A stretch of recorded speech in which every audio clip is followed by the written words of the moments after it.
May bulong-bulungan na namang kumakalat dahil nga sa isa pang blind item na lumabas na dalawang sikat na couple sa showbiz industry nagpakasal ng lihim sa ibang bansa.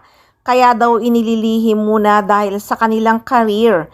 May mga proyekto daw kasi na hindi pwedeng maapektuhan at may nasagap din na may pressure mula sa management. Kaya inililihim muna na nagpakasal na nga ang sikat na couple na ito. Sabi pa nga sa blind item, akala ng lahat isang simpleng bakasyon lang. May nakakita daw ng intimate ceremony na iilan lang ang bisita at hindi talaga grande ang nasabing kasalan.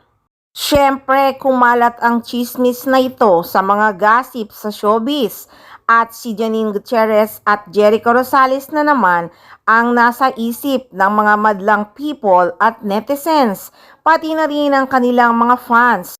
Halata naman kasi masyado ng maraming fans na kinasal na nga ng lihim ang Ekonin.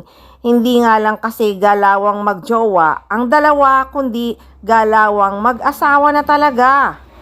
Kaya nga sa blind item na kumalat ay maraming bulong-bulungan na talagang lihim na nagpakasal sina Jericho Rosales at Janine Gutierrez nung nagbakasyon. Ayon pa sa chika, hindi pa talaga pwedeng sabihin sa publiko dahil marami pang proyekto ang kanilang gagawin. Siyempre, pati management talaga ang magsasabi na ilihim muna ang kasalang nangyari. May napanood din akong video na sinabi din ni Jericho Rosales noon na hindi lahat sinishare nila sa social media. Meron din silang itinatago na hindi pwedeng ipakita o ishare sa SOCMED at sa mga fans.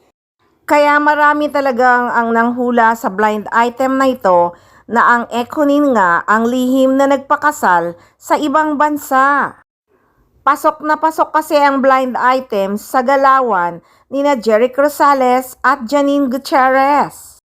Sa bagay, hindi na rin nakakapagtaka yan dahil marami na rin talagang nakakalata na ang galawan ng Ekonin ay mag-asawa na talaga.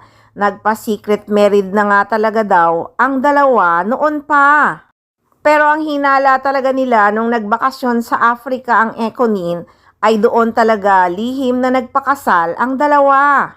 Matatandaan kasi na may sinukat si Janine Gutierrez at si Jericho Rosales na pangkasal doon sa Africa. So yun na kayang nangyaring lihim na kasalan ng Ekonin?